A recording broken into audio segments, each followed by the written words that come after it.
Good morning, everyone. Next, we will start our next four-zone session. It's a moment of extreme pleasure to welcome our honorable speaker, Dr. VM Jaganathan, for our today's session. Sir is currently working as an assistant professor in the Department of Energy and Environment, NIT. Sir won TCS Best Project Award in Chester TCS Innovation event held by IIT Madras. Dr. VM Jaganathan has won Best Paper Award for presenting the paper entitled Extraction of Non-Premixed Volatile Flame, Experiments on Single Biomass Particle and Connection to Counter Current Flow Flame Propagation in Packed Beds in ICA year 2019. He has amazing technical skills in the field of thermochemical conversion of solid fuels, biochar applications, energy efficient technologies, solar energy, and energy storage methods. Sir is involved in some of the major projects, which includes survey of availability, quality for biomass of relevance to cement industry, and sponsored DST project under the scheme of Science for Equity, Empowerment, and Development. Sir has published many research papers and journals in various international and national conferences. With great delight, I welcome Mr. Dr. VM Jaganathan to deliver his lecture. Over to you, sir.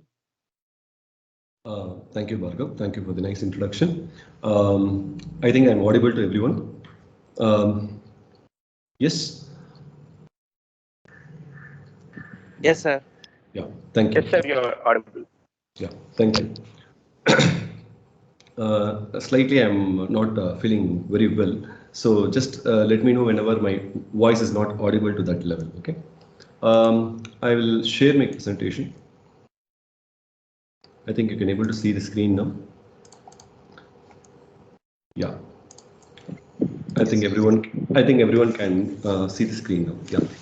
So yes, the topic which I'm going to present today is thermochemical routes of ligno-cellulosic biomass conversion. I think this is a topic which you at least in this particular FDP you guys would have already dwelled upon. You at least not in very fine detail, or at least I don't know, but at least to a little extent, everyone would have talked about whatever which I'm going to talk. Everyone would have talked a little bit of that. But a key takeaway I want from every one of you participants is my particular aim. This is going to be a basic level workshop for this particular FDP session is a basic level FDP. So I want to make sure in and outs of thermochemical conversion routes of biomass conversion, what is one should understood to know about these systems. That is my target of this presentation. For this, I wanted to show some videos and some experimental evidences and my experimental findings and all together, so that at the end of the presentation, one should know what is okay to do with biomass conversion or what is not okay to do with biomass conversion. That is the ultimate aim of this presentation. I like it to be a very interactive session, and I always encourage participants to stop me at any point and ask if you have any particular questions. I'll also use a pen and paper also then and there to make it clear that it is understood. Okay, so we can go through very slowly, not a problem. But I want a session to be very interactive. Okay, that's the only requirement I require from you. Yeah, thermochemical routes of ligno-cellulosic biomass conversion presented by me. Yeah, so this is going to be the crux of the presentation. Your introduction, the basics, some interesting facts about thermochemical conversion, experimental results, overview and future direction, and some references. Now, I think you would have sufficiently gone through these slides. These are the major conversion routes of biomass, so I don't want to go into very detail. Basically, three, depends on the type of the biomass also. If you have wet biomass, and that is going to be derived from animal matter and some other food waste or something like that, it is more wet in nature, and it is not having that much lignocellulose content. Those kind of biomass can be used for anaerobic digestion, okay, where it is actually this is actually called as a biochemical technique, where we use bacteria to produce some chemical reactions, and anaerobic digestion takes place and we produce biogas. That is, I think you very well know. The next route is physiochemical conversion, where we actually extract the seeds from plants, either edible or non-edible, and you do transesterification process and you produce biodiesel and you run your engines. That's different. The third route is thermochemical, where again we have some three classifications, mainly pyrolysis, gasification, and combustion. I think combustion has also been talked about many experts here. But combustion generally it is restricted its application to heat and power. Okay, so we can use biomass for combustion, not a problem. Either we can get a output from heat and power, and this is something which we have been doing at least many centuries by now. Okay, we have been doing this for many centuries. And then we have gasification, where this is going to be a controlled combustion, I will call it, controlled or staged combustion process, or staged, I will come up on this definition, where the products are fuels, chemicals, heat and power. You can get all the four using gasification. That is a key advantage of gasification over others. Whereas we have pyrolysis, where we don't have enough amount of oxygen, whether it is very meager or it is nil. In that case, we have charcoal and we have heat and we have bio oil as a product. Okay, but I just wanted to emphasize one point over here. Gasification has all the four deliverables: fuels, chemicals, power and heat. Okay, this is the first point I want to emphasize here. And we are going to see more about gasification here. Of course, which we are going to understand in a fundamental level how it can transform either to the pyrolysis or to combustion.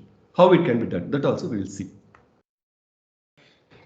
I think this also, biomass is the only above carbon source. And why we are talking about biomass in renewable energy scenario? Because yeah, it is having a good potential for India.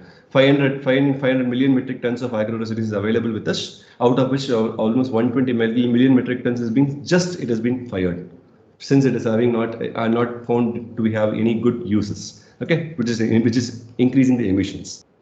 So other than power and heating applications, biomass can also be used to generate fuels, chemicals, biochar and activated carbon.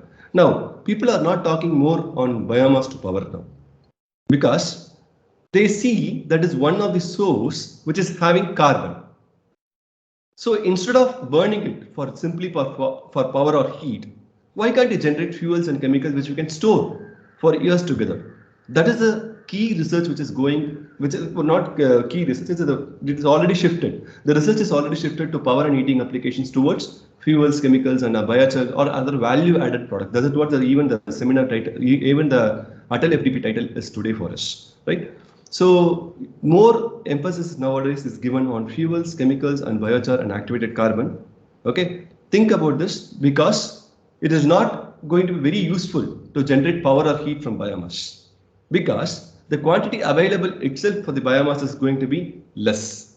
So instead of getting power and heat, I don't say we should not do it. We can do it, not a problem. So we can do it, but more emphasis can be given to these things which is otherwise not possible with other conventional renewable energy technologies. Okay, that is a point which I'm trying to emphasize here. These are the, you should know what is the kind of biomass which I'm talking about. These are the biomass which I'm trying to talk about. I am not talking about some cow dung. I'm not talking about some food waste. I'm not talking about some manure. I'm not talking about those kind of biomass. What I'm talking about is going to be called as ligno-cellulosic biomass. I hope you already know what is the ligno-cellulosic biomass. Basically, it is derived from plant material, plant residues, okay, which is generally dry.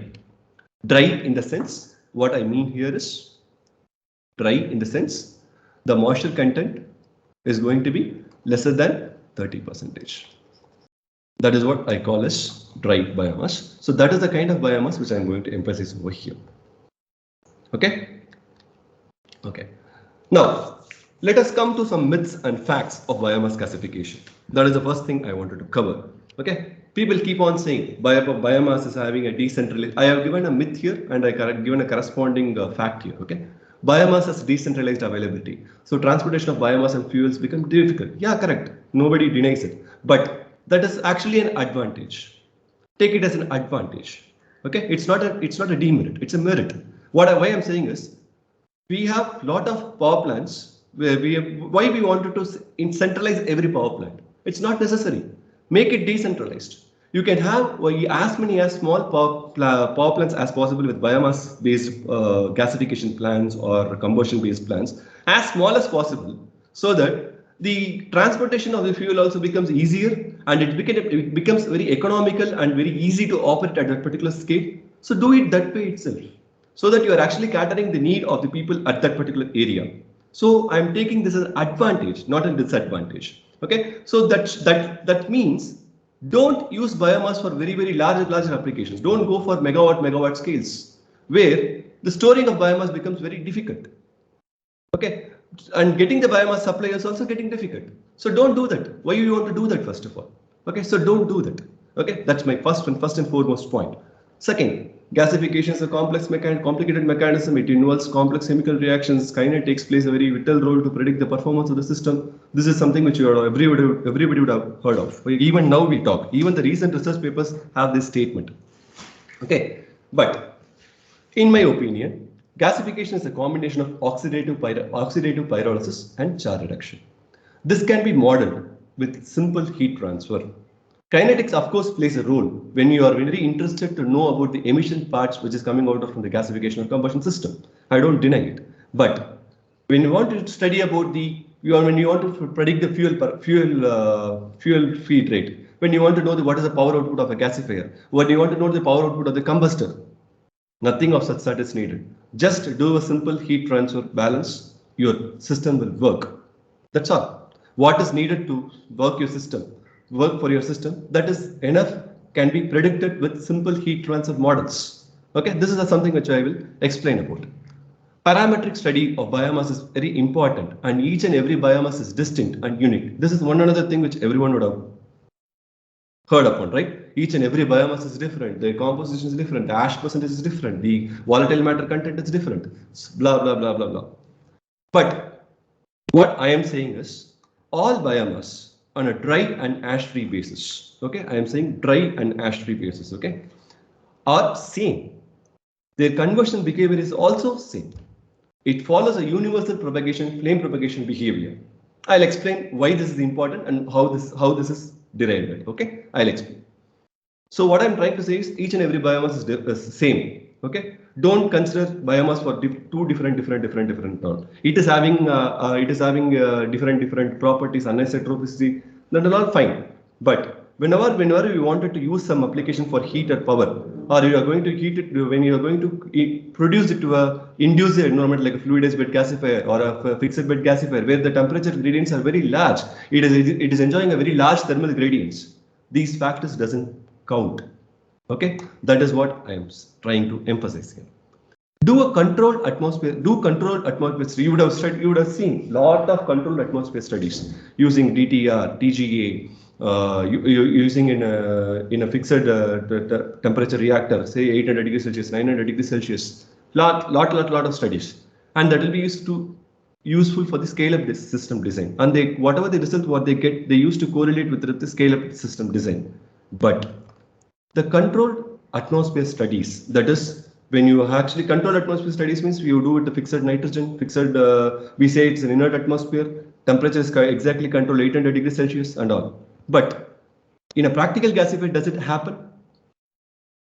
It is subjected to open atmosphere. It is subjected to oxygen. It is burning in its own way. So we have to study always system in a way how they practically being used. Okay, so controlled atmosphere studies have no or less relevance to practical systems. It can be used to characterize the biomass, no doubt about it. Gasification depends on various parameters, and coming up with concrete operation zones or fixed conditions and controlling of the gasification is difficult. No, standard dimensionless numbers can be used to predict the performance of the gasifier system, and it can be properly controlled. So that is a key point which I want to emphasize here. TAR is another thing which is being talked about gasification. TAR from gasification system something is beyond control, and it needs additional catalyst or post-treatment methods, many suggestions here, and to make the operation of the biomass gasification difficult and untidy. Okay, that's what people say. But there are always zones which we can control, okay, where we can control intrinsic tar yield. I mean intrinsic tar yield. So that means what? The inherent tar, the base level tar which can able to evolve from any gasification system can be controlled, provided you know the zones of gasification where you are operating. If you can understand the operation, you can purely operate your gasifier like an LPG stove at your home. Okay, this is a strong statement which I want to make. If you understand your gasifier operation properly, you can control it like an LPG stove at your home. Okay, that is what I wanted to emphasize. Now, this is the question which is going to be put forth to you. Okay, Now, expectations from any modern biomass gasification system. I put here gasification system because it is not only for gasification system, this is applied for combustion system also. I'll explain why it is not so different. I'll explain in a very few slides. But first of all, what do you expect from a biomass gasification system or any biomass conversion system? Any expectation of a customer? As a customer, what do you will expect? You're going to buy some plants of biomass conversion system. What do you will expect? Come on, there is no one wrong answer. Anything can be better conversion. Better conversion? Yeah, correct. Then less emission. Then control of tar formation, as you said in your last fact. tar control. Okay. Emissions. Okay, emissions, tar, everything is connected. Okay, anyway, not a problem. Emissions. Anything else? What about the operation? What about the operation? How you want it to operate? Do you want to supply some external power and do it always like that, or you want it to be self-sustained? Self-sustained. Everybody wants it to be self-sustained, right? Yes, sir. And same time it should be efficient as well. It should be efficient as well. Yeah, of course, correct. Correct. Then what else?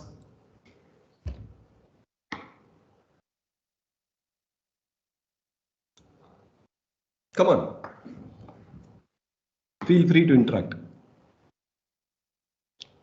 What about the biomass pre-treatment?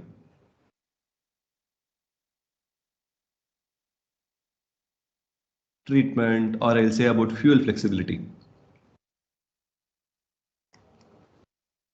I began design of a gasifier. I'll say only put Castellana wood or put only some eucalyptus wood. Is it possible? Will you accept? Or I say, no, there is a biomass which is going to be very, very loose. Now I wanted to briquette it, densify it. Do you accept? Think like a customer, not like a technical provider. Think like a customer.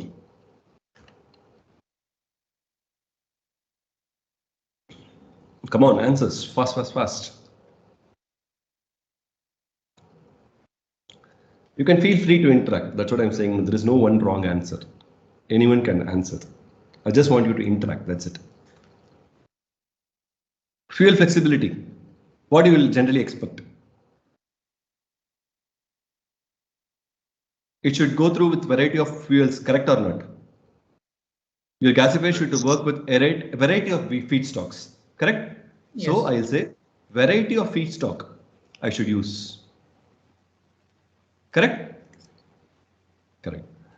Regarding pre-treatment, I don't say there will be no pre-treatment at all. Yeah, maybe needed or be, but whatever it is, make it as minimum as possible. Okay, it is as good as getting the biomass directly and putting it in a furnace and burn. That's all.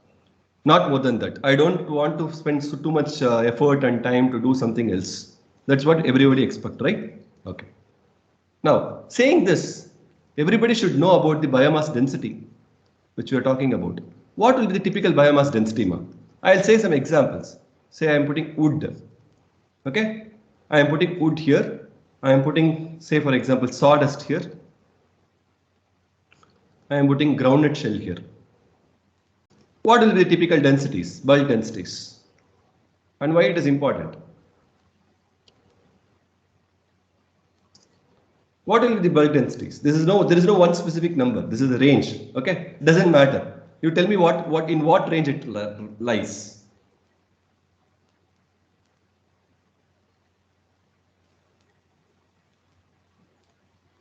Anybody? For wood, at least.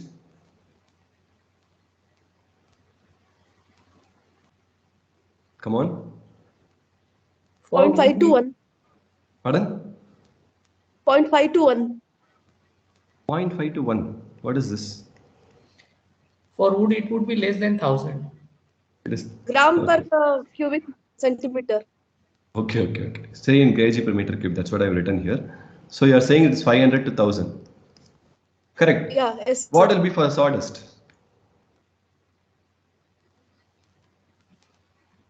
Will be very less. It will be very less. Okay, I'll say less than 500 kg per Yes, meter sir. cube. Groundnut shell. More than sawdust. More than sawdust. Okay, fine.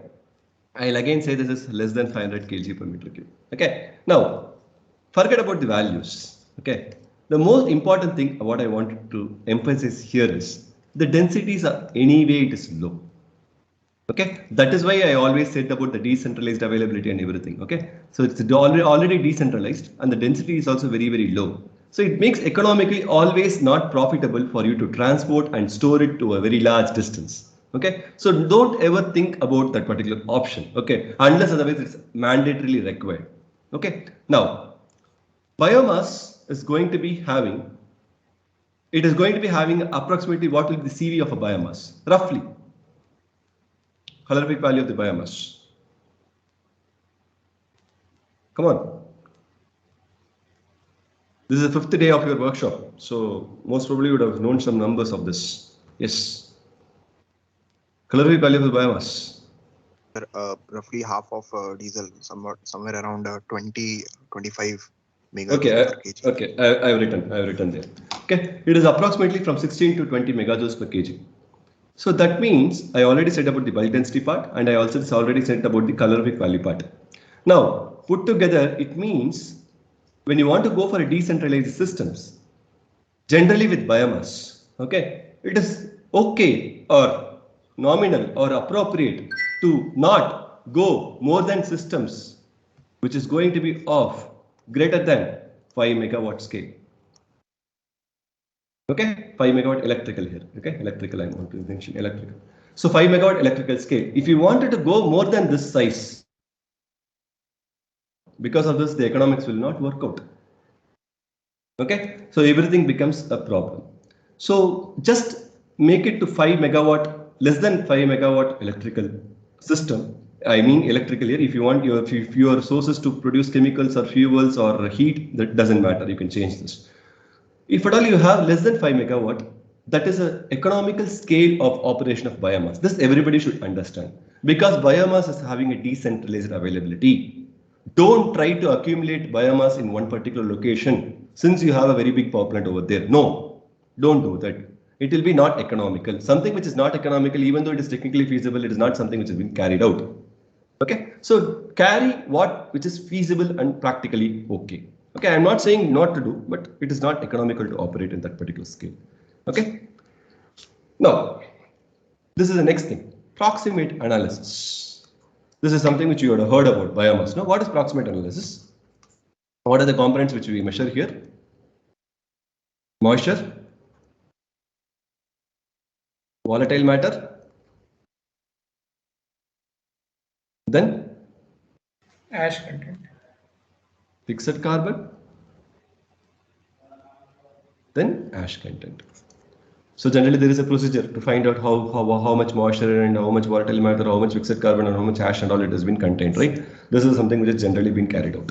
And generally for biomass, in general, okay, this is not an exact number, but generally, this is 10%, this is 60 to 70%, this is 20%, and ash is generally less than 10%. Okay, this is a rough number always with biomass.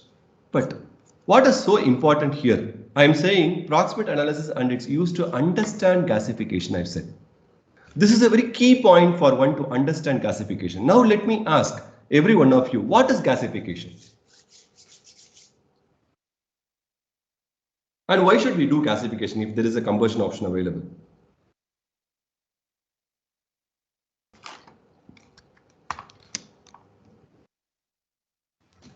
Gasification gives thermochemical changes, results in thermochemical, both thermal and combustion is also thermochemical changes. Yes, sir. Without combustion, ultimately we can go for it. Gasification is better. Gasification is better. Why, sir? because we get few chemical products as well. Okay. Okay. Good. To produce carbonaceous materials. To produce carbonaceous materials. Okay. First of all, let me understand what is gasification. Tell me what is gasification. Why? How do you do gasification?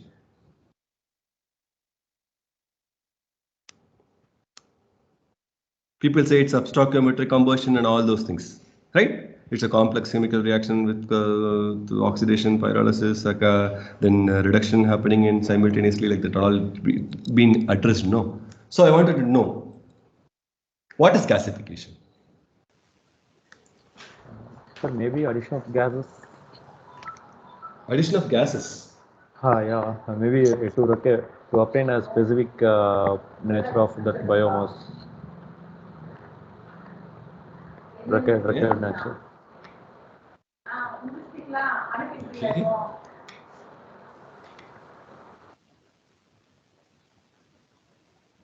Anything else? So basically from gasification process, we can convert any solid fuel into the gases. It's quite easy without any form of combustion taking place. Why you want to do that? That is my question.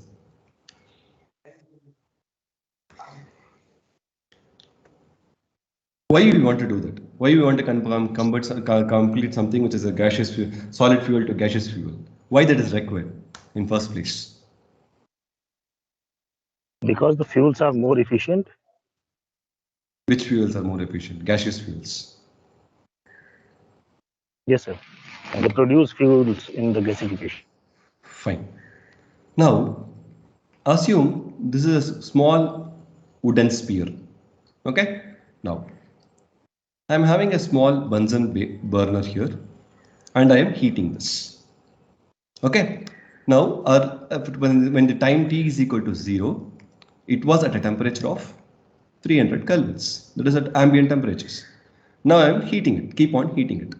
Now tell me what will happen. See this proximate analysis. And now tell me what will happen. Volatile matter will get reduced. First, it will get exhausted as you go on heating it. What about moisture? Moisture That will also remove. First, what will be removed is moisture. Because Moisture. you know, we are doing at ambient conditions. So 100 degrees Celsius, when the surface of the biomass reaches 100 degrees Celsius, the moisture will get released. Will it not? Yes. Now, the moisture is getting released and this biomass becomes fully dry. That's what it means. Now, still the temperature is only 100 degrees Celsius. Now the temperature, now keep on, I'm eating. Now the moisture is gone. In my table, there was moisture, volatile matter, fixed carbon, and I had ash. In my table, moisture is gone. Now I'm still eating it. Now what will happen? Volatile matter. Volatile matter. So the typical decomposition temperature for volatile matter, this will vary. This is a range. Again, I will tell this is a range. But generally, when you reach above 200 degrees Celsius, most of the volatiles gets evolved. There are some volatiles which will be evolved even at 600, 400 degrees Celsius one day. That doesn't matter. Okay, but the volatile starts evolve at 200 degrees Celsius. Okay, now it starts evolve at 200 degrees Celsius. Now the volatile matter is also gone when it goes to 200 degrees Celsius. Okay, now I'm keep on still eating. Now what will happen? See, now when I'm not using a controlled atmosphere, it is normally having oxygen around it. Okay, remember that.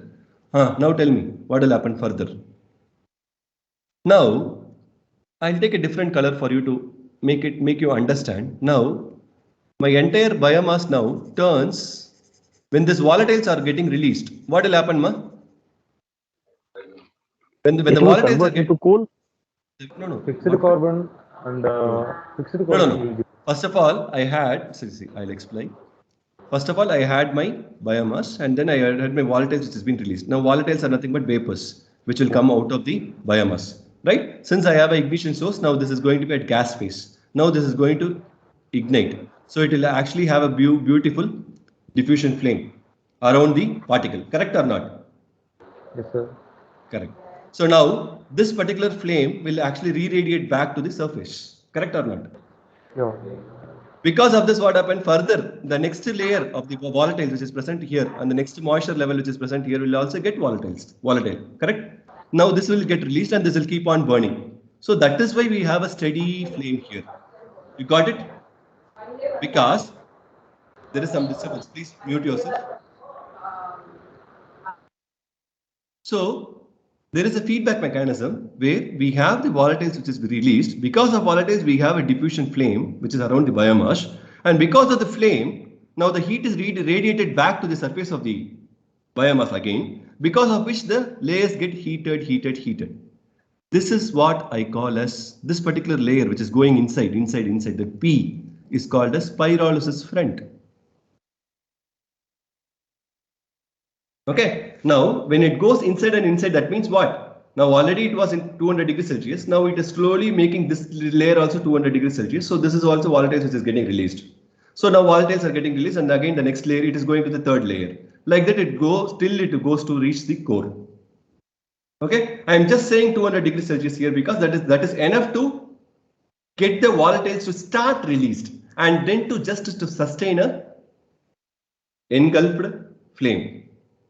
Okay, now like this it keeps on going and it reaches a state where it reaches the core of the center till all the volatiles are then released. Now it becomes a black material like this. Now what is this?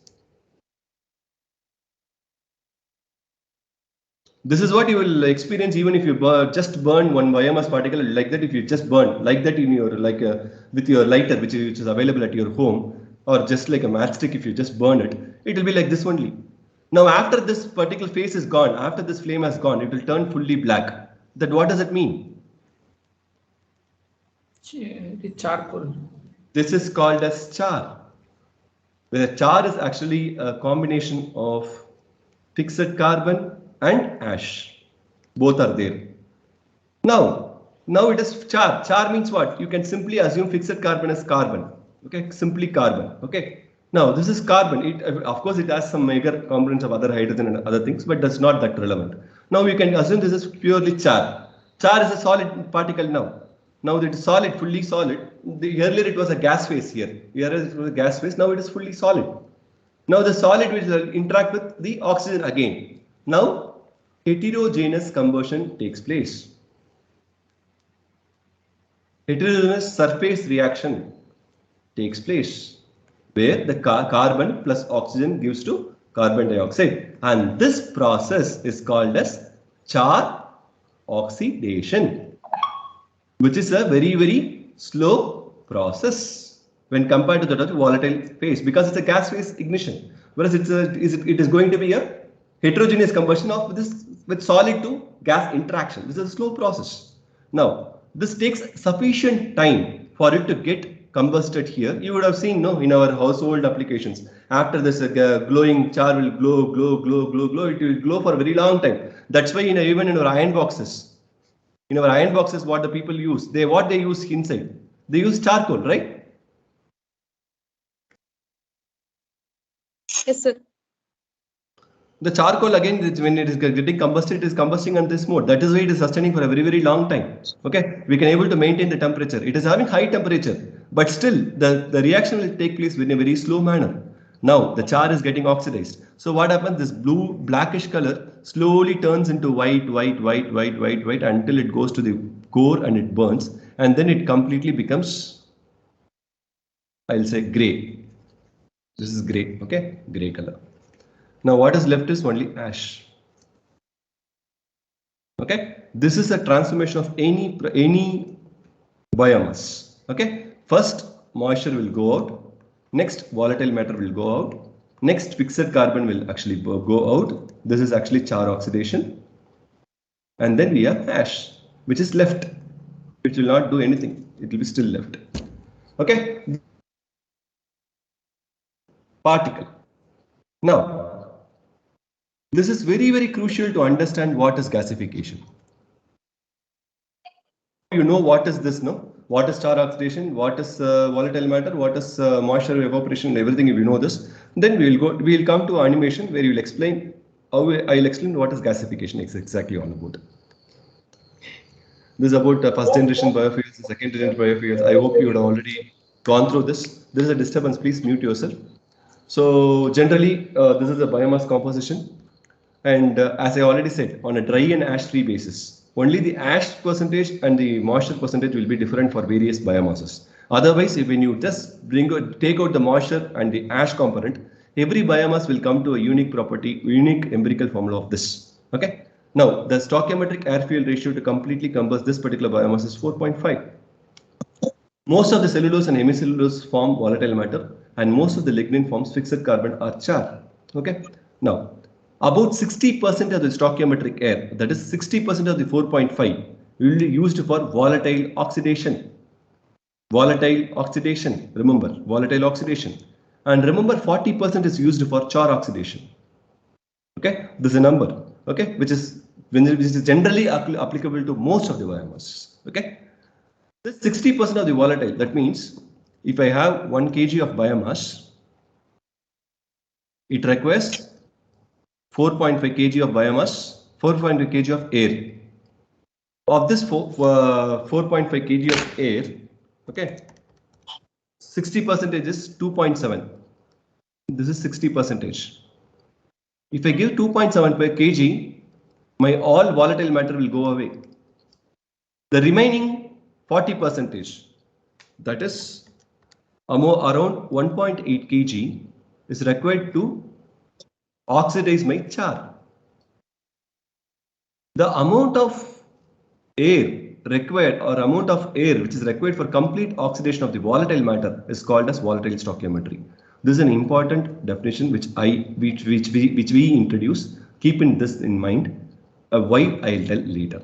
Okay, so the 60% of the stoichiometric air requirement, which is used to completely oxidize the volatiles present in the biomass, is called as volatile stoichiometry. Okay. Now, before going into things, I just wanted to make sure that you understand what is a gasification system. Okay, so this is a typical gasification system what we use. Okay, so what we do is we have a simple reactor like this. We load the biomass, and once we load the biomass, we ignite it from the top. We ignite it. We just lit with a kerosene lamp. Okay, we put some kerosene and we lit it. So it gets ignited. Once the biomass gets ignited, what happens? The moisture gets evaporated and the volatile matter gets evaporated. Now the gray region, whatever you see, is what? Char. Okay, so this is char. Now again, this will radiate some heat to the next layer, where the next layer will start to devolatilize. Okay, where this will release the volatiles and it will burn. Now this is the volatile flame. Now this volatile flame, again this will become char, and again the next layer will get devolatilized. Like this, the process keeps on continuing. This is the air oxidizer which I use for the gasification from down. Okay, and now what happens here is volatile oxidation product. Now volatile matter. What is volatile matter? Volatile matter is also some hydrocarbon, some form of hydrocarbon, correct? Now I am saying volatile oxidation. That means hydrogen is getting completely oxidized to H2O. Similarly, carbon is getting completely oxidized to CO2. Okay. Assume that I am giving air sufficient enough to oxidize the entire volatiles. Okay, then this is a reaction. That's all. These two only will be left. Ideal case. Now CO2 and H2O is there. This CO2 and H2O is now passing through this material. This is what is released in the orange zone. Now from here, this gas is going to the ash particle. Sorry, char particle. Now char is nothing but carbon. Now carbon plus CO2 gives to CO. Carbon plus H2O gives CO plus H2. These are all nothing but my syngas. This happens in char zone. This doesn't happen in volatile oxidation zone. That is where I call this reaction zone as char reduction.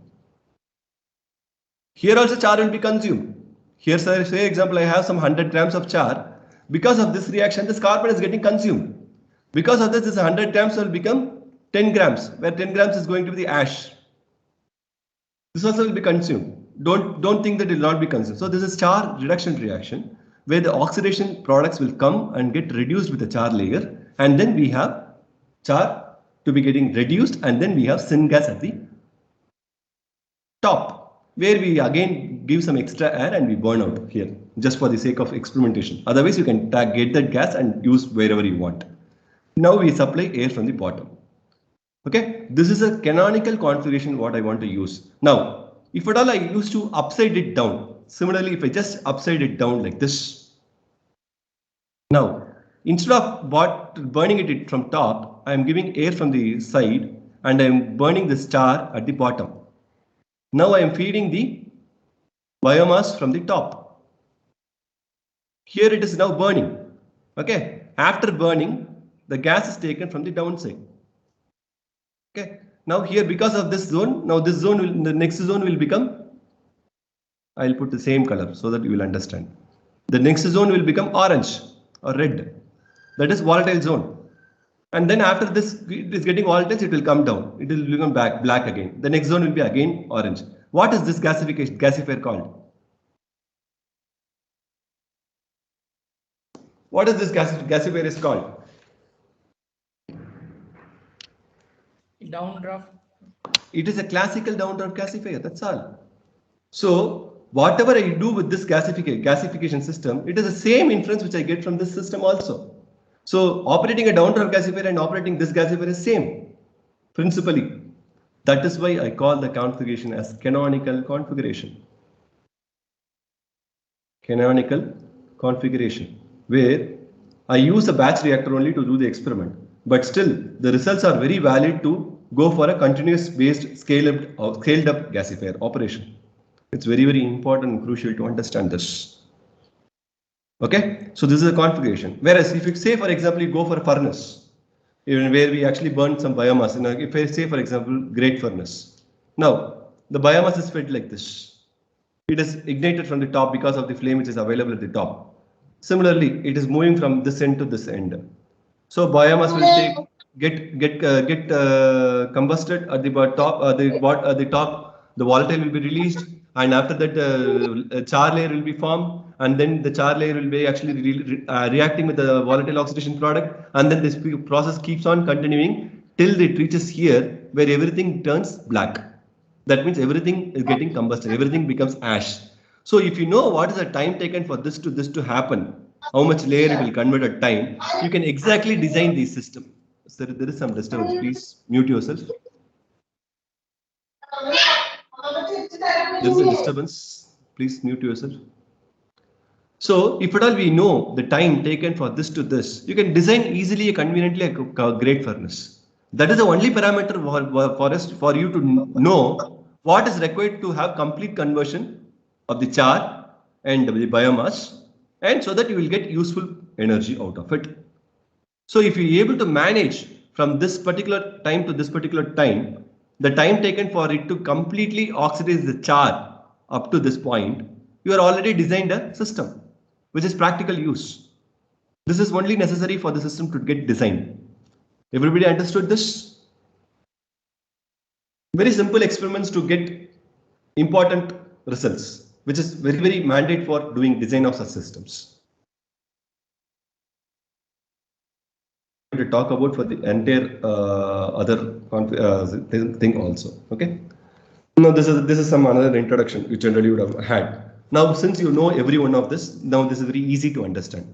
See updraft gasification. In updraft gasification, we have air entry from the bottom. We have oxidation zone at the bottom, so we are burning it here. Whatever the oxidation zone it is getting here, we doesn't mean we don't say char or volatile is getting oxidized. Everything is getting oxidized. This hot gas is flowing through the fresh bed of biomass. So here where it is getting heated, and this is pyrolysis gas is getting released. Now pyrolysis gas doesn't have any particular oxygen to react, so it is just getting decomposed. Okay, it is just getting gasified. Just get gasified means what? It is just converted to volatile gas. Okay, now the biomass, which is a hydrocarbon, which is in solid form, now it is converted to hydrocarbon in gaseous form. That's all. Remember, this gas is again going to, since it is already at a higher temperature, it dries, it takes away some moisture also. So when it comes here, This is going to be hydrocarbon with water, with this at a gaseous form. So already hydrocarbon is not burnt. This hydrocarbon is now coming as such it is. So this gives heavy tar. Because the hydrocarbons are not getting converted. You are not getting syngas, that is CO and H2, you are not getting pure, of course you will be having because that's a variety. CO and H2, we are not purely having CO, H2 because we are having hydrocarbons also because simply we have decomposed the biomass in abrupt gasifier. That is why abrupt gasification is not being used widely for power applications where the gas quality is very, very important. This inherently, this creates lot of tar. Okay, inherent design itself creates lot of tar. So immediately you have to burn the gas at that point. Then only you cannot have tar. Okay, or else it will damage the downstream equipments. Okay, so that is why abrupt gasification is not being used in lot of places. Okay, except where there is some process heat applications. Whereas downdraft gasification, we already said, we have reduction zone here, we have oxidation zone here. Because of the oxidation zone, now this is getting as char, the char is coming down. Now this volatile oxidation product, that is CO2 and H2O, remember like that, okay? CO2 plus H2O will comes and react with this char where gasification reactions takes place and we get gas out. Now, reduction zone is going to be at a temperature of say 1000 degrees Celsius. Oxidation zone is going to be having a temperature from 1000 to 1400 degrees Celsius. Because of very, very high temperature zone and the reduction happening, the gas which is coming here, even if it is having tar, some unconverted hydrocarbons, when it comes to very, very high temperature, when it comes and meets very, very high temperature, this gets cracked. The tar gets cracked. And we have pure gas, which is tar free. I will not say tar free, with minimum tar. Okay, minimum tar. We will see some numbers to understand this. This is in few grams. This is in few grams per meter cube of gas. Few grams of tar will come even from updraft gasification or from fluid-based systems also. Okay, remember that. Okay, these are all in grams per meter cube. Okay, whereas here it is less than 200 milligram per meter cube in downdraft gasification. Okay, this is about downdraft gasification system. Other thing you'd have gone through circulating fluid bed and everything. See, generally the circulating fluid, bubbling fluid bed, all these configurations are generally being used. Okay, remember here and all the temperatures are going to be uniform. That is the advantages always been claimed. Okay, but remember the temperature is also very less than 1000 degrees Celsius. So because of this, the tar formation is also very high. However, these kind of systems are still very applicable when you go for very large scales.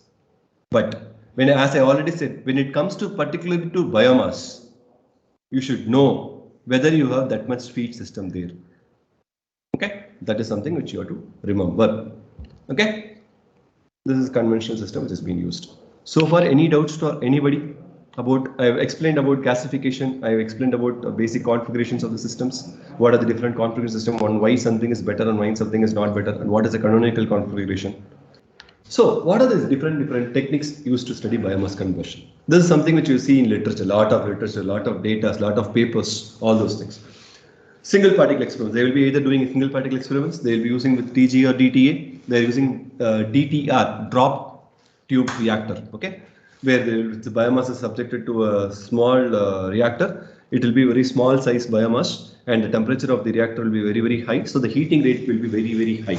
The time taken for the biomass to get heated from a particular temperature to a particular temperature will be like a fraction of seconds. Okay, that is the advantage of DTR. Then fixed bed systems was what we have seen now, and fluidous bed systems. These are the systems generally being used to study the biomass conversion process.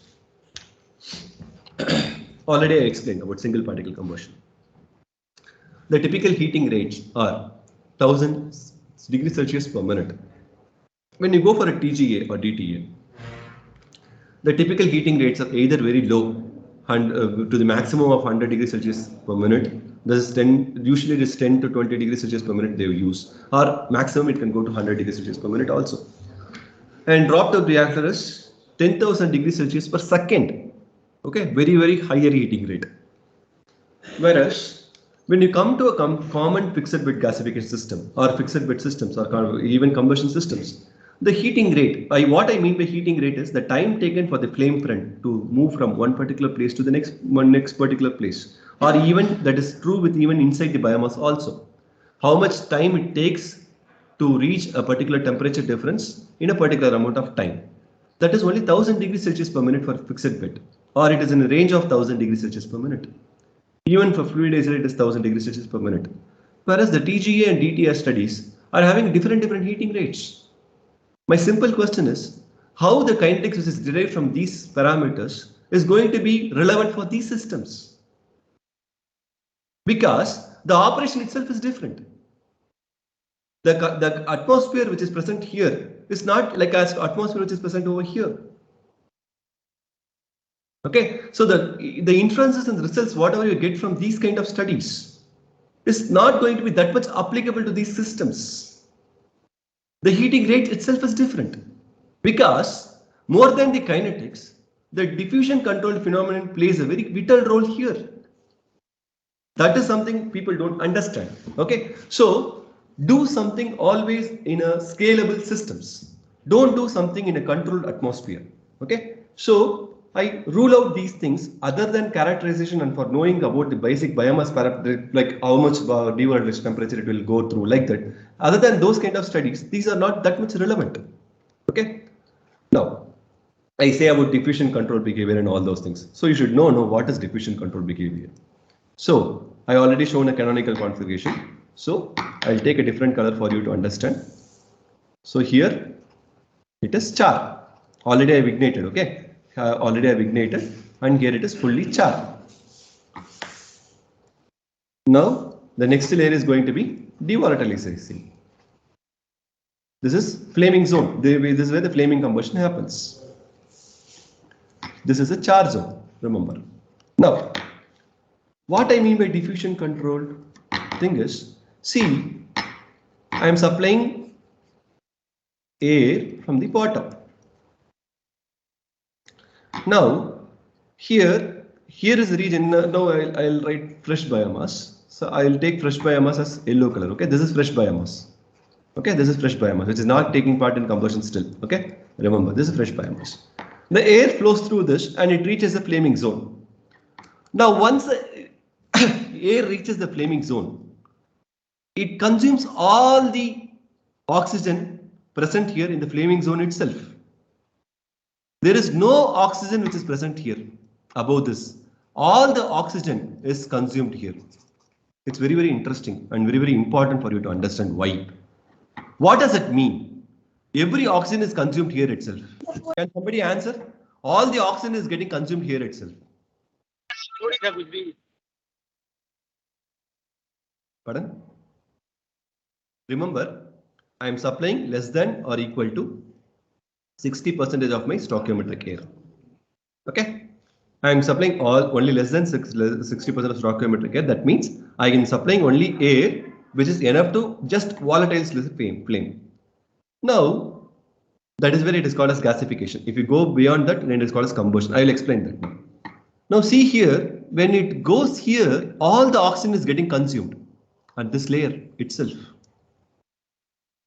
When you measure oxygen at this particular level, at this particular, that is in char zone, the oxygen is 0. That is what is shown in this experiment. Okay, see here. O2 drop. O2 is actually measured using a O2 sensor, and we can see for different velocities. Different velocities means what? Different flow rate of air, flow rate. Okay, because the area of the reactor remains constant. For different flow rate, if you see, that means what? You are having different stoichiometric ratio. Now, for different ratios, you can see always there is a sharp decrease in oxygen from 21%, that is the ambient condition, to 0, almost 0 degrees Celsius. Sorry, 0%. Sorry, 0%. The sharp decrease happens here. Here it is 21%. When it comes here, it is 0%.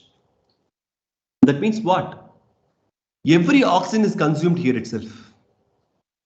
That means there is another conclusion. The chemical reaction which is nothing but volatile oxidation reaction, occurs very fast. Very fast. So the time taken for chemical reaction is very less, very less when compared to the time taken for the air particles to go from here to here. So when I compare the transport,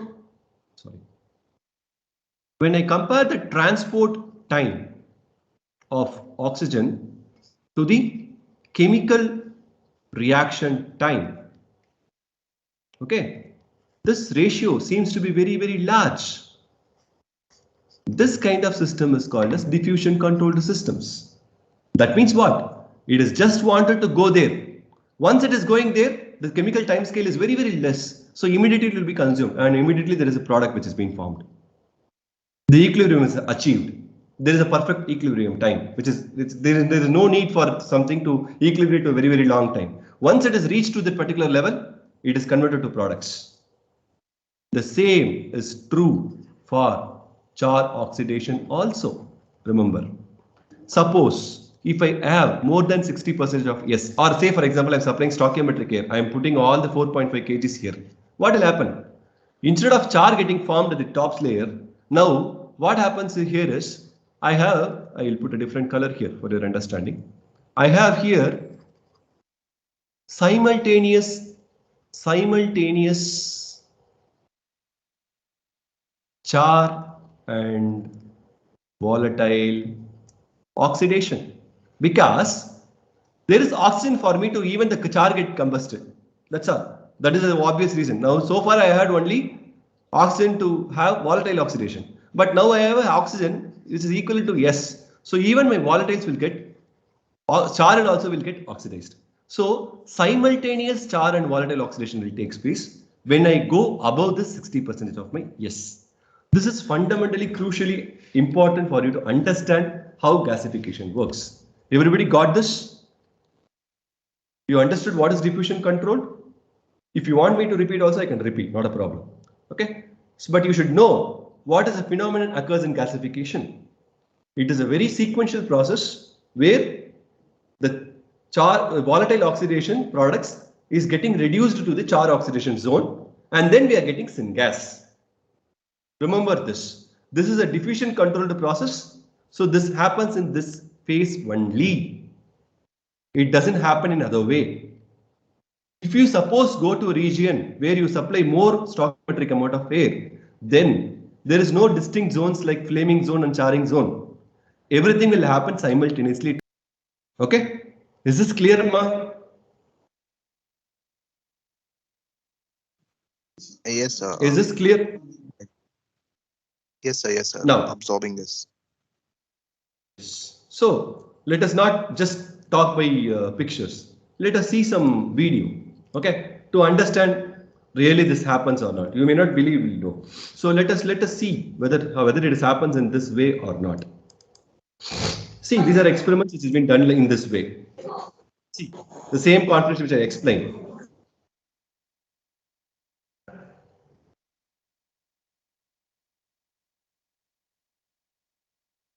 Okay, same configuration.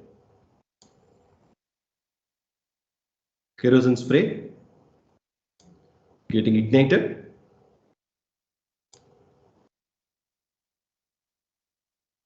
Something is flowing from the bottom. You can see here after some time the char is getting formed at the top layer. See, the char is getting formed at the top layer. The black one you can see, no, that is char. The bottom one which you see is actually a flaming zone. You can see here beautifully. This is what gasification is all about. We have char oxidation, char zone here. We have flaming zone here. This oxidation product is getting reduced, and we have syngas here. We have syngas here, where this syngas is getting burnt. That's why we have a diffusion flame here. If you don't ignite here, this gas can be directly taken, as in a case of downward gasification. But here, since we are doing experiment, we are burning it. That's all. Okay. So otherwise, that means what? We are having a reaction happening here, somewhere down in the reactor this side, but still the flame is at the top. because it is finding oxygen at this level for it to burn. That's why it is at the top. Okay.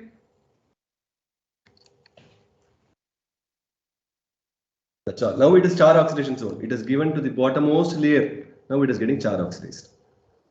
It is again tried with different biomass. This is a fine biomass, rice husk. Okay. Phenomenon is same. There is no distinct difference. The phenomenon is same.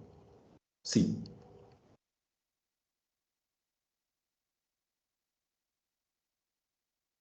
Okay.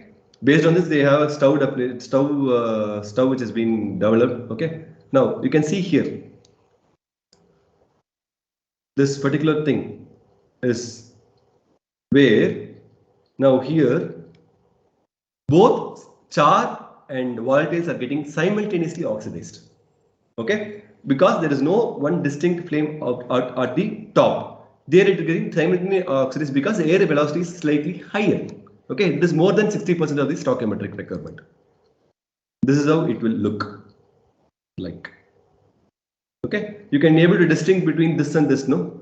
You can able to distinguish this and this. There is a diffusion flame here, whereas if you can see here, everything is getting burnt at that surface itself. Because it is having sufficient oxygen there. It is combustion, it's not gasification. Got it? Clear? Yes, sir. Yes, sir. Yeah. Now I am going to give another important thing where literature, where this is an important thing everyone should know about. Every biomass is different and something which so everybody do parametric studies on different. They suddenly get some biomass which is very rare to obtain. They do some study and they say this is particular gasification study for this particular biomass, that particular biomass. No, don't do such kind of studies because every biomass is same. That is what being given here. Here is a graph with a function of superficial velocity, that is the airflow, and with respect to the fuel flow rate, how much the fuel is getting burnt from the top to the bottom. You can see this is following a universal trend. It is following a universal trend. See here, this is following a universal trend. For different biomass, see, lot of biomass has been taken, even from the literature also it has been taken and that value has been worked upon here. Back calculation has been done. Okay, for all the variety of biomass, this trend is universal. It is following three regimes. One is regime 1, regime 2 and regime 3. Regime 1, which is the zone which I showed in the video, where you have my char layer here, oxidizer layer here, and we have a diffusion flame like this, gasification. And regime 2, where everything will happen at this particular surface, simultaneous. This is simultaneous regime. Simultaneous char and volatile oxidation. That is here. And then still you keep on increasing the velocity. What will happen? This will get cooled because more amount of air is getting cooled. So what happens? This will not burn. It will cease burning. This is called as extinction. So regime 1 is pure gasification. Regime 2 is pure combustion. Regime 3 is an extinction zone. Every biomass always follows this. Okay, so it doesn't matter. Now onwards, don't say this biomass is behaving different, that biomass is behaving. Yeah, we have differences in ash, we have differences in moisture. I'm not denying it, but just have a correction factor for that. Just have a correction factor for that. That's all. And design your system. If it is having high ash content, it is going to extract more heat. It is going to be burning very fast because the ash is not going to burn. In that case, for meeting the demand, for meeting the power requirement, you have to slightly overload the fuel. That's all. If you have moisture, if you have more moisture, try to reduce the moisture, or else that will take sufficient time for the moisture to evaporate. Account for that particular time in the correction factor. That's all. Okay. This is very, very important. This is called as universal flame propagation behavior. Okay, which is reported by Varun Kumar Eater. Okay, this is very, very crucial for everyone to understand. Every biomass for different varieties, you can see this, refer this references later. Every biomass, almost like 16 to 17 types of biomass have been tried. of different densities, different geometries on different properties. Everything has tried over here. Okay, this is a very important point I wanted to emphasize. Okay. Oh, it's already 10:45. Okay. So there is a universal propagation model also, which I'll skip as of now. This is what I have shown. Okay.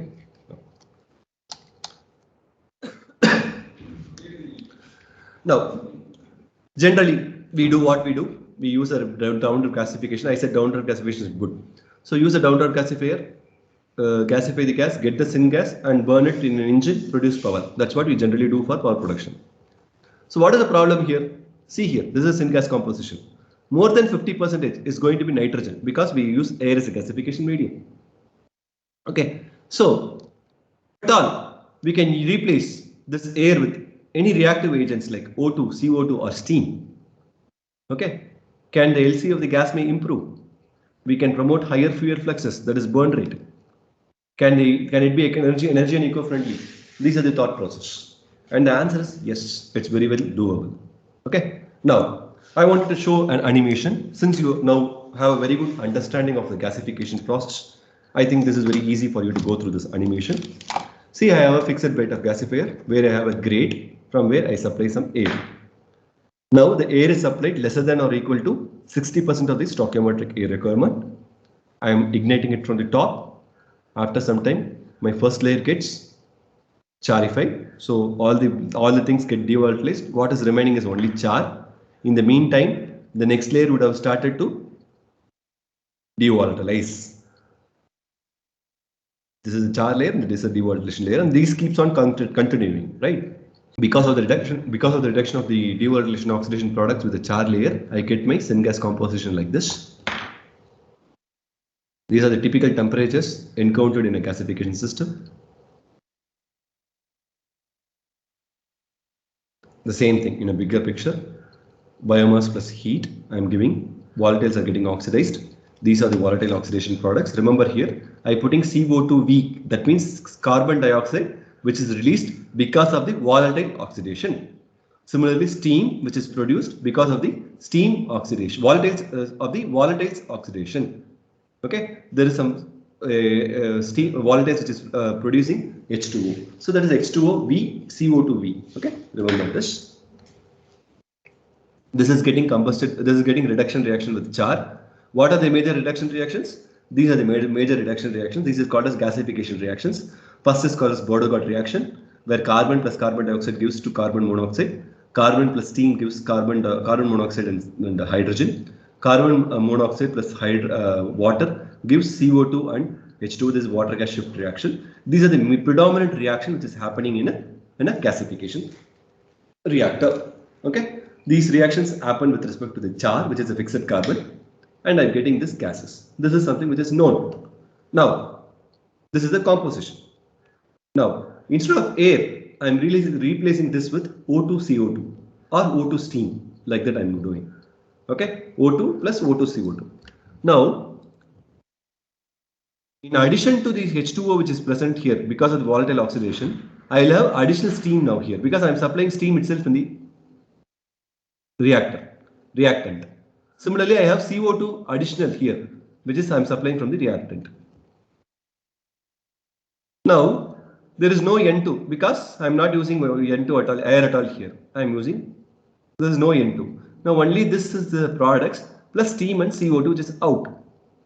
Okay, so CO2, higher hydrocarbons, CH4, H2 and CO. This is the only gas which I get out of this system. So this is called as oxy-fuel systems. And these are the only interested candidates of reactants which is interest to anyone who work on biomass gasification. Because we are using CO2, so we can able to convert a part of CO2 to CO. We are converting CO. Remember, we are not sequestering just CO2 out. We are converting a part of CO2 to CO. We are converting a part of steam to hydrogen. We are converting in a reaction. Okay, that is very, very crucial. Okay. So what is the net CO2 conversion? Net CO2 conversion. What is the amount of CO2 which I am getting into the reactor? Plus what is the amount of volatile CO2 which is present because of the volatile oxidation? Minus what is the CO2 which is coming out of the reactor? Divide this divided by mass of biomass. This gives me a net CO2 conversion. Okay, this is 0 for air cases because I don't supply any CO2 in air cases. Okay.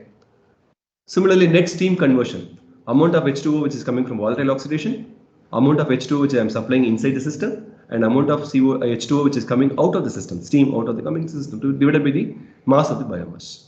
This again, this term gets 0 for air cases. So we are developing a method where which can exactly quantify how much amount of CO2 can get converted, how much amount of steam can be getting converted. So this gives CO2 conversion itself directly by measuring these things. Okay. This gives how much amount of renewable hydrogen which can able to produce with respect to biomass. Correct? So this is very crucial for us to understand. This is a part of my thesis work. So these are already I explained about these things. Why fluid bed is not required, why updraft gasification is not required, why control system is not required. So why downdraft is very good. And on downdraft I can use on my canonical configuration. So what people have been already being done. Okay, they have not accounted for the volatile CO2 part. Okay, for CO2 conversion, different people have done different researches here. Okay, but very less number of papers only have reported with respect to literature with respect to practical configuration systems and practical O2 CO2 ranges. Okay, different range of O2 CO2 combinations are not being explored. When we come to hydrogen, people always wanted to use on fuel rich operation to produce high steam and also accompanied with very high steam temperature. That's what they use for various reasons to increase the H2 yield. Okay, steam was being injected at very high temperatures, that is greater than 800 degrees Celsius near the char bed, which cracks the tar and increases the H2 yield to water gas shift reaction. This is what people have been done. But our motto was to have flame propagation regimes with O2 CO2 and O2 steam mixtures in an entire regime, namely gasification to combustion. Net CO2 and steam conversion quantification along with H2 yield and CO2 yield. CO yield. Okay. We have to quantify it. We have to establish a condition of steady propagation. It's very important. Whenever you're using O2 in a system, oxy fuel systems, the systems become unsteady. That is a typical phenomenon. Unsteady operation is always prevailing there. So we have to go for steady operation. We have to know what are the regimes will operate at steady state. Okay. Intrinsic hydrogen yield. What is that something hydrogen yield one can get without using any catalyst, without using very high steam temperatures like that. So intrinsic hydrogen yield with low upstream bed temperatures, that is less than 150 degrees Celsius. Bring out the role of volatiles and char steam reaction in H2 and CO yield. This is something which we have been doing in our work, which I have done. So this is the configuration which I used. I used a variety of biomass. I used a weighing balance to measure the mass flow rate of the fuel with respect to time, which I used to get the mass amount of fuel which is getting consumed with respect to time. Okay, with respect to area also I will give it. This is something which I explained. Here I already burned. No, before I burning, I take a sample and I get it analyzed. Okay, and then I supply a mixture of O2, CO2 or steam, whatever I want. I use a mass flow controller to regulate my experiments, and this is what I give. So temperature is also being measured with respect to time, and mass loss also is recorded with respect to time. This is a typical experiment. I don't want to go to this particular algorithm of calculation. I think it is important to explain. Okay, anyway, I'll explain. So to start, I wanted to know what is my reactant. So at the end of my reactant, I have some biomass which is getting loaded. At the end of my reaction, what happens is it is only left with some fixed carbon and some ash is being left. Okay, it depends on what stoichiometry I operate. If I operate at volatile stoichiometry equal to 1, there is no fixed carbon also will be left. Only ash will be left. Okay, but if at all I am operating in a very high equivalence ratio, that is very rich conditions, fixed carbon also will be left. Some volatiles also can be left. So whatever is being left, that is fixed carbon plus ash has been left. Now I know what is the reactant total. What is the total reactant which has been going to my product based upon my ultimate analysis and proximate analysis of my fuel. And I know what is the oxidizer I use, and I know what is the total reaction time of my reaction. Based on this, from the proximate analysis and ultimate analysis, I know what is the total C, H and O which is going into my system at any point of time. Now I have my exhaust gases. I had this is a typical composition is this from GC. Okay. Now this is going to be a dry product. Okay. Now I assume some wetness fraction over here, and based on this I get a wet product composition. This also will be having some atomic balance.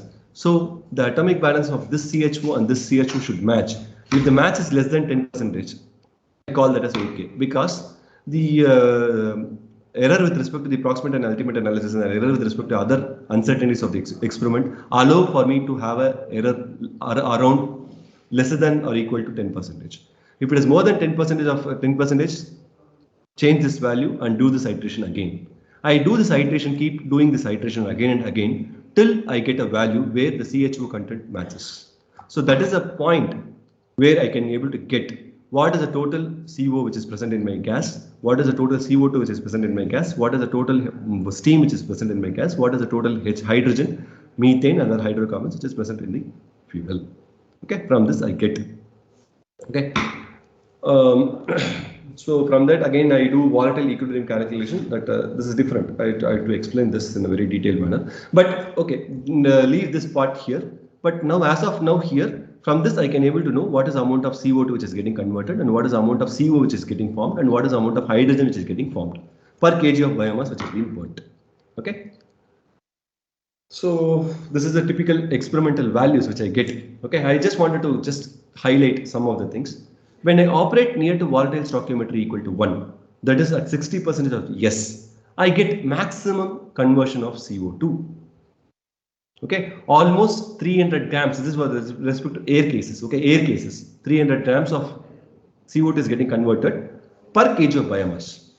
And you can see here, this is a very interesting graph, which is again a proof of diffusion control phenomenon here. The Char conversion is 100% complete before the oxidation fraction is 40. Here,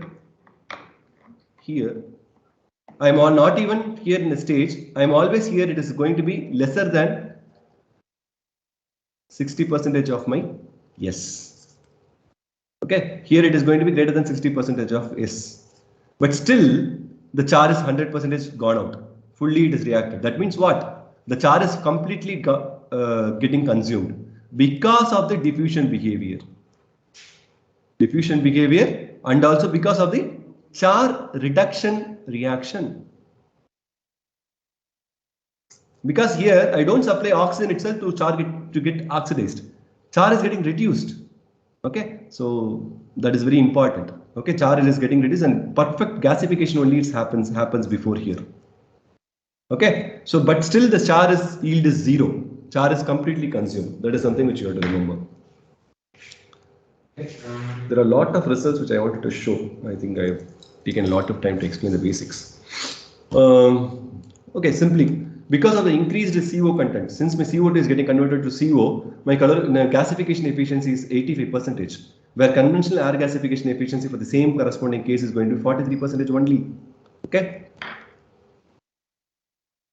Almost, see here, 600 grams of CO2 is getting converted at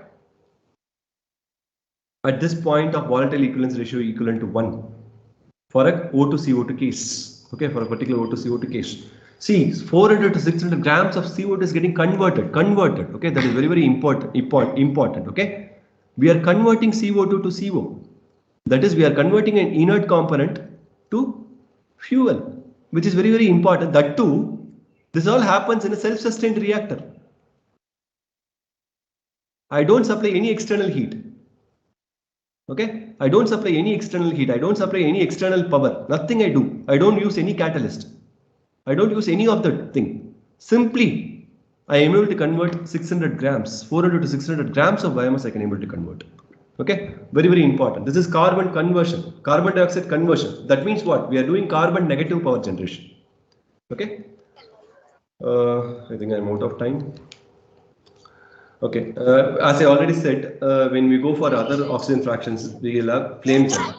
If the flame is very steady, that is, it takes place a constant time from here to here, it takes it some time. So here the first thermocouple reaches the peak temperature, and after some time the second thermocouple reaches the flame peak temperature. The third thermocouple reaches the peak temperature. Like this, is a very steady propagation. Whereas when I use oxygen fraction, for example, instead of 30% oxygen fraction, I use 40% oxygen fraction. Here, see the thing. This is the temperature profile which I get. See here, there is a difference between this and this. There is no fixed time that any particular temperature reaches any maximum temperature. Everything is getting, the flame is jumping here to here, here to here, here to here, here to here. This is very random fashion. So that means what? There is no sequential conversion of fixed carbon, volatile oxidation products. Nothing is there. This is called as unsteady propagation.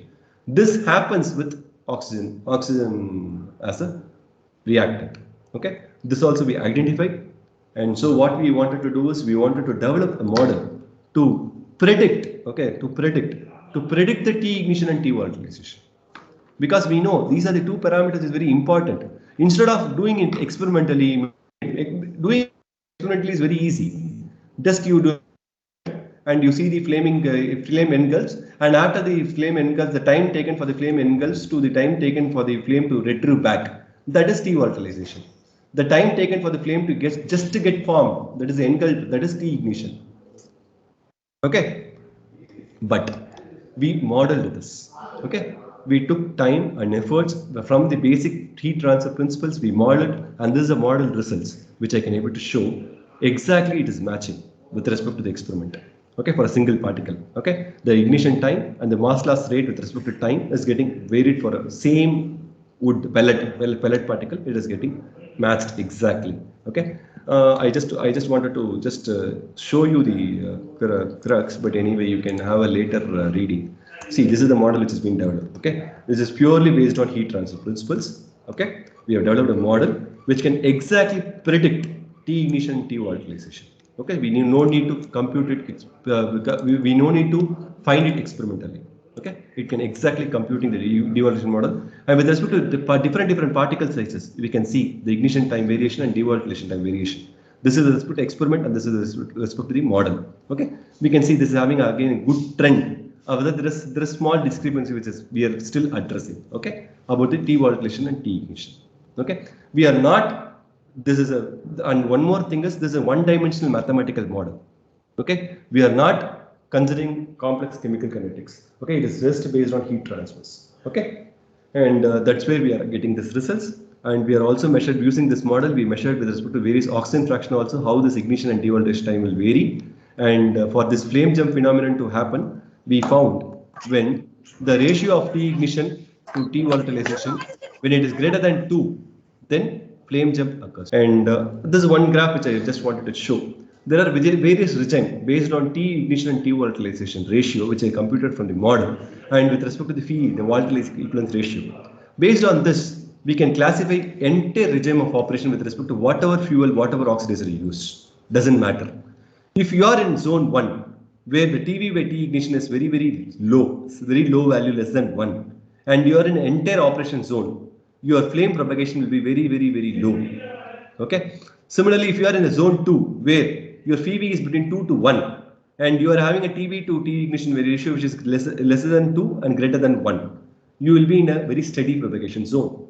If you go to zone 3, zone 4, zone 5 and all is going to be unsteady propagation zones. Don't operate in those zones at all. So we have used this data for all the possible biomasses, all the possible reactant combination. Okay, so this can be considered as one data which can be used directly for designing such systems at all. Okay, and this is with respect to hydrogen work.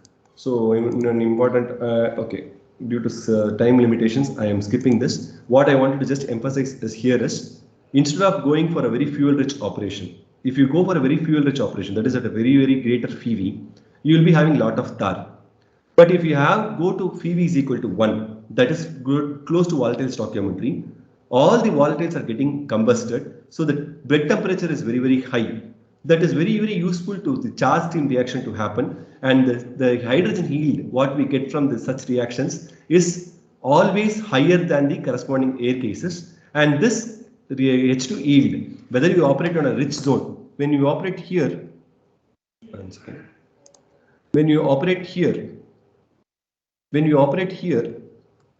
it is very fuel rich. When we operate here, it is slightly fuel rich. But when you operate here, the temperature is very high. Here the temperature is low. Because of the temperature is low, you are having tar. Okay. Because of this, what happens? We have hydrogen also, which is of the same order. That is very important. which is of same order. Here also I get almost like 30 to 40 grams of hydrogen. Here also I get 30 to 40 grams of hydrogen. Here I get hydrogen because my hydrocarbons are getting decomposed. Since simply I am decomposing it, I am getting H2 from the fuel. But here my carbon is reacting with steam and it is forming this reaction. This hydrogen is compensating this hydrogen when I operate here. Why should I operate here? Because I operating here, the temperature is very, very high. The tar content is becoming very, very low.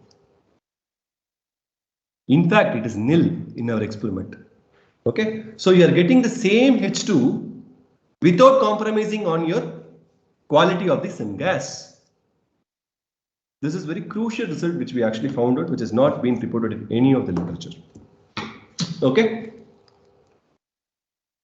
and the below is shown with respect to air cases. So I think they already explained. This is related to flame jump. Because of time constraint, I leave this topic as of now. But you can always ping me, and we can always discuss about this if you want to have further queries or further understanding on these things. Okay. So important conclusion. What I want to make is fundamental studies for various ranges of oxygen and CO2 mixtures and water steam mixtures of practical relevance are being done. Conversion of CO2 and CO to CO and steam to H2 are quantified by using volatile equilibration calculation and enforcing mass, elemental and energy balances by first of its kind. Okay. Presence of CO2 in inlet steam promotes the Char reduction reactions, and when the operation regime shifts to near volatile stoichiometry, where peak bed temperature is above 1500 kelvins, significant net carbon dioxide conversion is observed. This is as high as 627 grams per biomass. Grams of CO2 is converted per kg of biomass which has been burnt. Remember this. Okay. So using the results of UID model, we have a distinct map which is showing distinct operation regimes. Flame operated propagation regimes of thing has been shown. With oxy-steam experiments, we have found that it is with the intrinsic hydrogen yield which is related to 40 gram per kg of biomass with no tar. Okay, with no tar. Okay, which is a distinct feature of our work. With both O2 and the oxy-steam cases, the exit gas contains only the following gases like CO2, H2, CO2 and methane. Okay, out of which methane is very, very less in content because that is also is not which will be significant at PV is equal to 1. The only gas which we left out is CO, H2 and CO2. Higher molecular weight CO2 can be easily separated. And this is again, instead of sequestrating, it is getting reused in the process itself, and a part of it is getting converted. So this becomes a carbon negative technology. Okay, the separation also becomes very easier because the molecular weight of CO2 is very, very higher than compared to the CO and H2. Okay, so it's very, very economical and it is relevant practical process which can even get scaled up. There is no problem in scaling up the reactor. Okay, so that is also one more thing. So this is the overview. So generally you can ask the air comes for free, but the oxygen is not coming for free. Yeah, correct. It is currently the consumption, for energy consumption of this cryogenic air consumption about 6 to 10% of the total efficiency. But this can be always come down with respect to the new technologies like membrane, PSA. There are many R&D which is going on membrane separation. So when this things comes over, this finds a very, very vital role because we are supplying oxygen directly. That way we are eliminating the N2 component at all. Okay, so we are doing what is exactly needed. Okay, and we are doing it whatever in an exact scale what it is required. So that makes the system more and more user friendly and easy to operate and very efficient to operate also. Okay. I conclude, this is publication which is based upon these works. I just give this here to have your, so that you can have further reading about whatever I spoke about. These are the projects which is currently I'm working with related to biomass. Okay. And these are the references. Thank you. Happy to take any questions. Thank you, sir. Thank you for this wonderful session. Yeah. Thank you, sir. Thank you. Thank you. Thank you all.